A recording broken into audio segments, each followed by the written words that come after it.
Barakatah Yahweh, Barakatah Yahweh Shai, Barakatah Yahweh, Barakatah Yahweh Shai, Barakatah Yahweh, Barakatah Yahweh Shai, Barakatah Yahweh, Barakatah Yahweh Shai.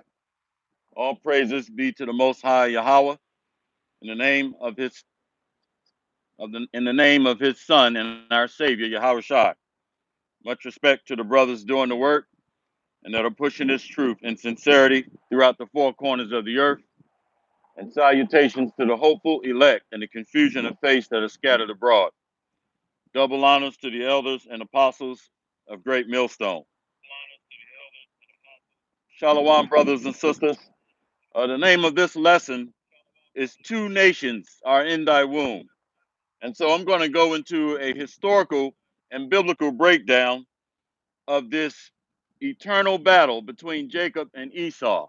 And I'm going to go into some of the history as it relates to the Bible on just how far back this battle goes. So many of us don't know who we are, and we're calling ourselves by names of the other Gentile nations. So what I want to do is help clear up some of that confusion. All right, the so-called Negroes, Native Indians, and Native Hispanics are the sons and daughters of Jacob, which is our forefather. And we are the true bloodline descendants of Abraham, Isaac, and Jacob. And our power and our strength comes from Yahweh Bahashim Yahweh Shai, the God of Israel. So I want to go into the scriptures. And I'm going to start off in the book of Genesis, chapter 25 and verse 21. And this gives us the beginning on where Jacob and Esau first came into the world, somewhere around 2000 BC. And this has been an eternal battle between these two offspring and the children, not just the babies themselves, but the Most High is showing us a foreshadowing of the things to come. And this eternal battle would take place on the earth by the descendants, all right, of our forefathers. So let's go into it. I'm in the book of Genesis, chapter 25, verse 21. And Isaac entreated the Lord for his wife because she was barren. And Yahweh said, and Yahweh was entreated of him. And Rebekah, his wife, conceived. Verse 22. And the children struggled together within her. And she said, if it be so, why am I thus? And she went to inquire of the Lord. So she was asking if this birth is ordained by the Most High Yahweh. Why am I catching so much pain and hell and turmoil? Why are there birth pains in my womb? And the Most High is going to tell us. Genesis 25 and verse 23. And Yahweh said unto her, two nations are in thy womb, and two manner of people shall be separated from thy bowels, and the one people shall be stronger than the other, and the elder shall serve the younger. So the descendants of Jacob and the Hebrew Israelite men are stronger, dominating sports, pretty much invented all of the major creations that are enjoyed here in Babylon the Great, dominate in athletics, dominate in physical strength and prowess, and dominate in mental and intellectual capacity. And Esau came out first. So he was the elder. So it was prophesied that he shall serve the younger, or serve Jacob. Jacob came out as a noble royal bloodline. Let's continue. Verse 24. And when her days to be delivered were fulfilled, behold, there were twins in her womb. And part of that struggle or birth pains, the Most High is showing us that as long as the descendants or bloodlines of these Esau and Jacob are on the earth, there's going to be a perpetual disagreement and a perpetual hatred and fighting amongst each other. And two manner of people mean they are totally and distinctly different. Let's continue. Verse 25. And the first came out red all over like a hairy garment, and they called his name Esau. And in the Hebrew, that means Ishashua, which means wasted away is he. Why? Because he lacked pigmentation. He came out looking like raw swine flesh. So he didn't have any pigmentation in his skin. So that's why our forefather called him Ishashua, which means wasted away is he. Verse 26. And after that came his brother out, and his hand took hold of Esau's heel, and his name was called Jacob or Yaakov, which means supplanter. And Isaac was 60 years old when she bare them. All right, he was 60 years old. Verse 27. And the boys grew, and Esau was a cunning hunter, a man of the field, and Jacob was a plain man dwelling in tents. Now look at Esau, he's a killer, a natural born bloodthirsty killer. So he would kill for sport, and he would kill without mercy. He was a man of the field. That's why when you look at these hunting magazines and videos, Esau is killing. Not to mention, wherever he goes on the earth, he would use his sword, his blessing being the sword. That's what he would fall back on because he came out as a weaker seed and without any promises or any inheritance.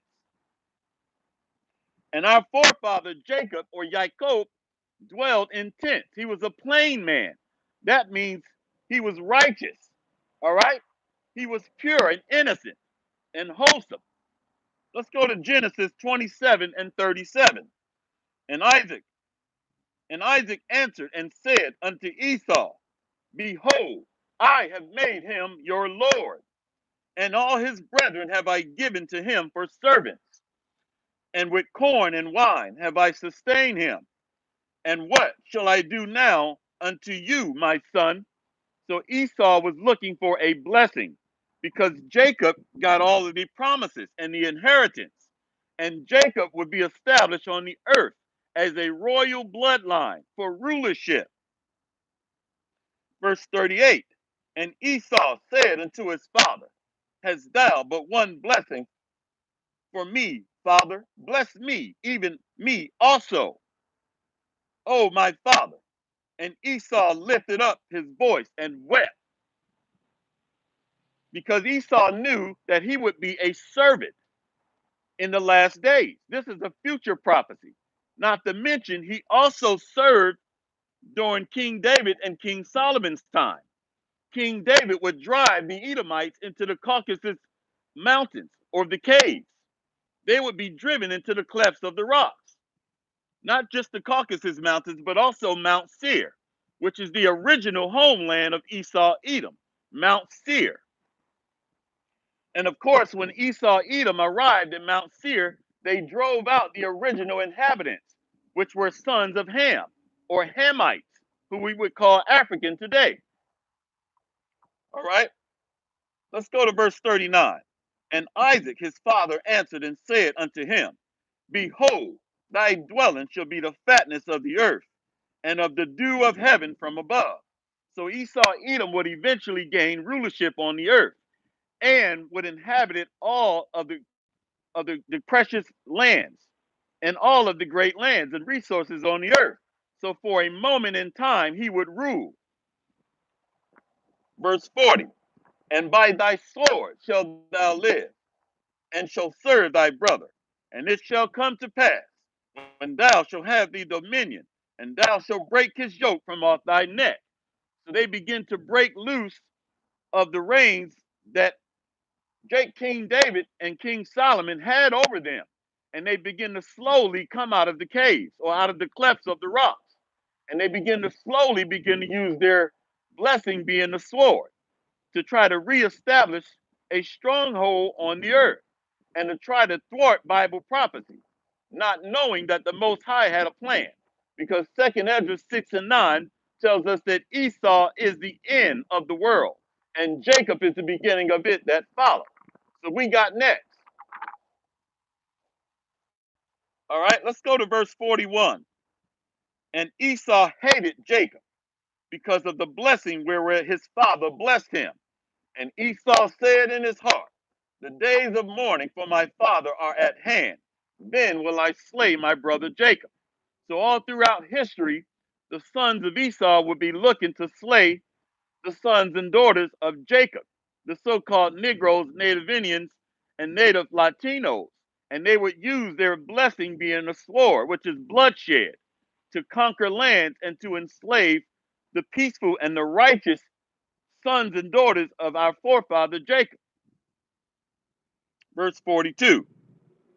And these words of Esau, her elder son, was told to Rebekah. And she sent and called Jacob, her younger son, and said unto him, behold, thy brother Esau, as touching thee, does comfort himself, purposing to kill thee. And they kill us wherever they go. They're the police officers. They're in the military. They're running the government and judicial system.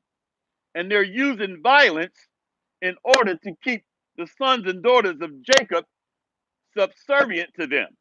And they're going to always fall back on their blessing being the sword, that violence, bloodshed.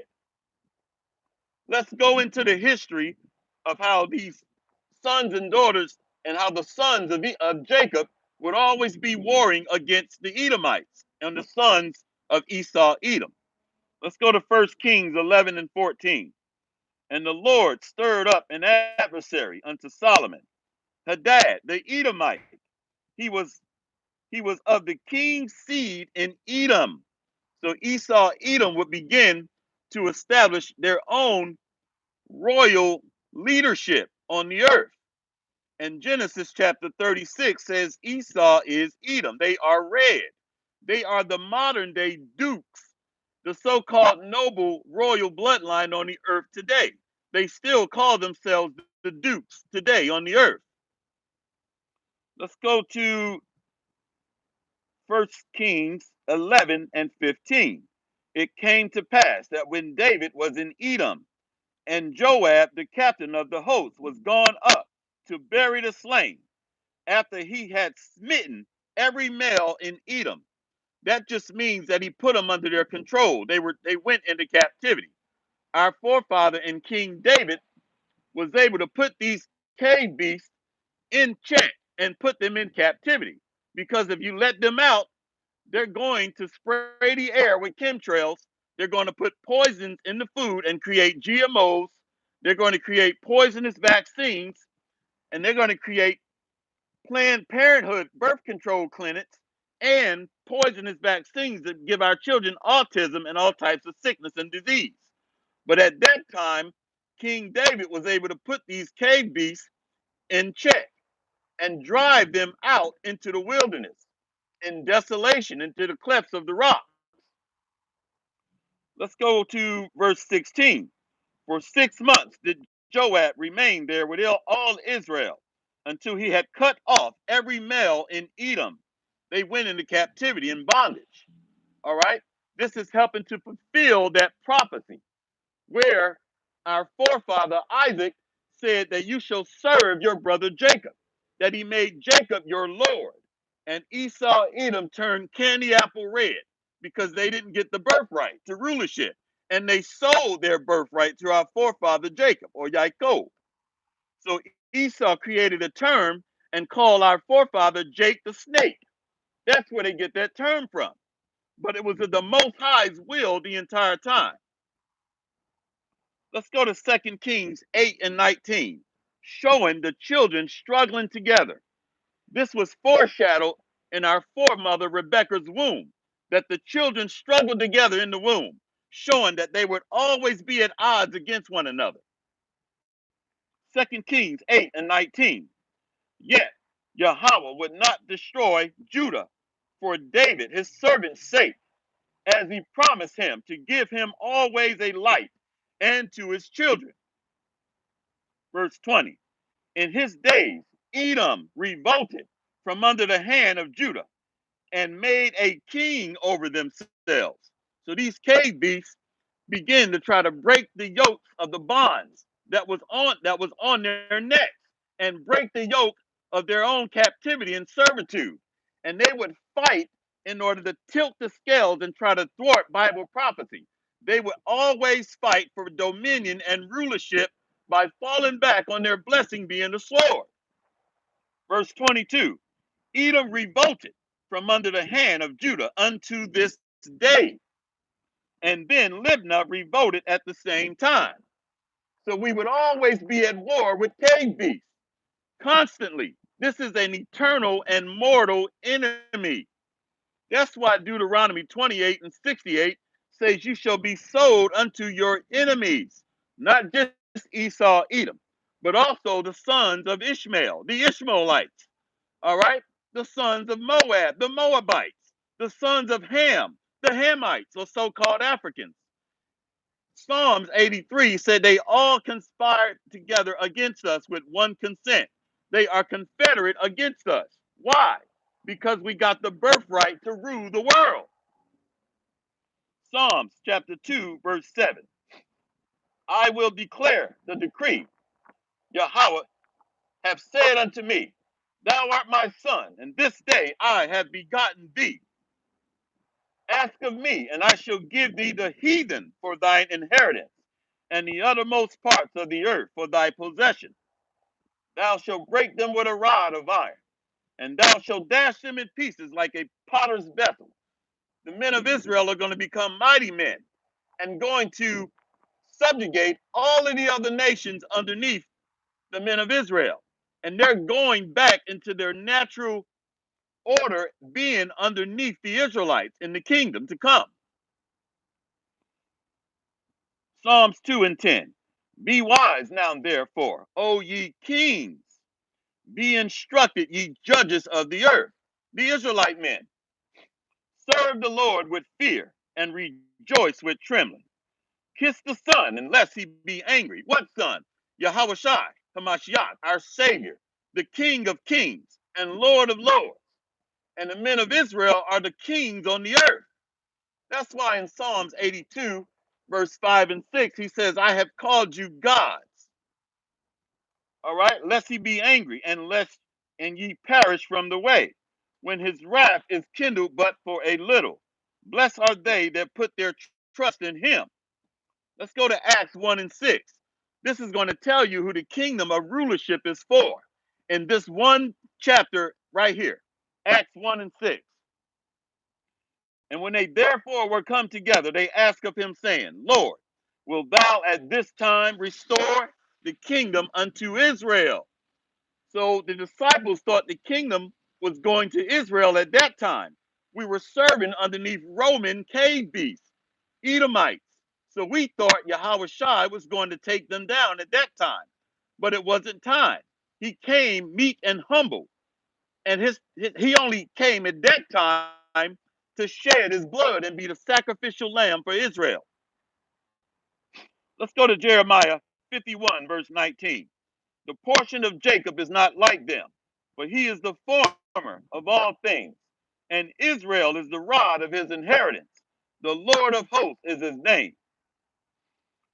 Thou art my battle axe and weapons of war, and with thee will I break in pieces the nations, and with thee will I destroy the kingdoms. The kingdoms on the earth under the United Nations, they're going down. Yahweh Bahashim Yahweh Shai and the Israelite men are going to become mighty men and take down the wicked kingdoms on the earth. All right, let's go to verse Jeremiah 51 and 24. And I will render unto Babylon and to all the inhabitants of Chaldea all their evil they have done in Zion in your sight, saith Yahweh. Behold, I am against thee, O destroying mountain, saith the Lord, which destroyeth all the earth. And I will stretch out my hand upon thee, and roll thee down from the rocks, and I will make thee a burnt mountain. That means their kingdom. The mountain represents their rulership, their kingdom. Psalms 137 tells us that Esau, Edom, is ruling in the daughter of Babylon. That's who's ruling. All right? Esau, Edom. Lady Liberty is their symbol.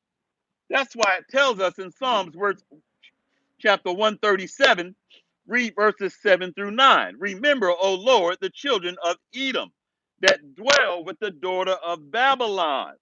They're in rulership. Let's go to Ezekiel 25, verse 12. Thus saith the Lord power, because Edom has dealt against the house of Judah by taking vengeance, and have greatly offended, and revenged himself upon them. Therefore, thus saith the Lord power, I will stretch out my hand upon Edom, and will cut off man and beast from it, and I will make it desolate from Teman, and they of Dedan shall fall by the sword. And I will lay my vengeance upon Edom by the hand of my people Israel. And they shall do in Edom according to my anger and according to my fury. And they shall know my vengeance, saith the Lord. So the men of Israel is going to be used as a battle axe, just like in the days of old. All the other nations feared the Israelites because we had the spiritual power at that time and would bring all the other nations in subjugation underneath us. Let's go to Amos 9, verse 8. Behold, the eyes of the Lord are upon the sinful kingdom, and I will destroy it from off the face of the earth, saving that I will not utterly destroy the house of Jacob, saith the Lord. For lo, I will command, and I will sift the house of Israel among all nations, like as corn is sifted in a sieve, yet shall not the least grain fall upon the earth. All the sinners of my people shall die by the sword, which say that evil shall not overtake us or prevent us. Verse 11. In that day will I raise up the tabernacle of David that is fallen, the Israelites, and close up the breaches thereof. And I will raise up his ruins, and I will build it as in the days of old. Verse 12. That they may possess the remnant of Edom and all the heathen which are called by my name, saith the Lord. So they're going into captivity. Numbers 24, verse 18. 24, verse 18. And Edom shall be a possession, and Seir shall also be a possession for his enemies, and Israel shall do valiantly. Out of Jacob shall come he that shall have dominion, and shall destroy him that remain of the city. And when he looked on Amalek, the fake Jews, the Jewish, the Khazars, when he looked on Amalek, he took up this parable and said, Amalek was the first of the nations, but his latter end shall be that he perish forever. Let's go to Colossians 3 and 17. Colossians 3 and 17. And whatsoever you do in word or in deed, do in the name of Yahweh by Hashem Yahweh Shai, giving thanks to Yahweh and the Father by him. Colossians 3 and 23. And whatsoever you do, do it heartily as to Yahweh and not unto men. Verse 24. Knowing that of Yahweh you shall receive the reward of the inheritance, for you serve Yahweh Shai Hamashiach. Let's go down to Colossians 3 and 25. But he that doeth wrong shall receive for the wrong which he has done, and there is no respect of persons. All right, let's continue. Revelations 2 and 25. But that which ye have already, hold fast until I come. And he that overcome and keep my works until the end, to him will I give power over the kingdoms. So the Israelites are going to be reestablished in the rulership on the earth. We're going to replace the Rothschilds, the Vanderbilts, the Oppenheimers. They're going into the cotton field. They're going into captivity. They're going to pick tobacco. They're going to lay bricks. They're going to rebuild the kingdom after it's destroyed by fire. All right, let's continue. Revelations 2 and 27. And he shall rule them with a rod of iron, as the vessels of powder. They shall be broken to shivers, even as I have received of my Father.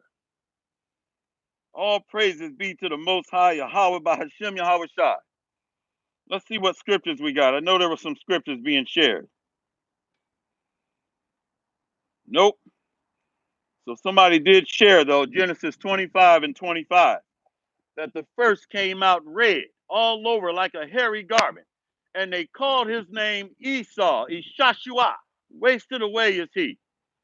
All praises be to the Most High Yahweh, in the name of his Son, our Savior, Yahweh Shai. Much respect to the brothers doing the work and sincerity in pushing this truth throughout the four corners of the earth and risking their lives and freedom to do so. Salutations to the hopeful elect and the confusion of faith that are scattered abroad, and double honors to the elders and apostles of Great Mill.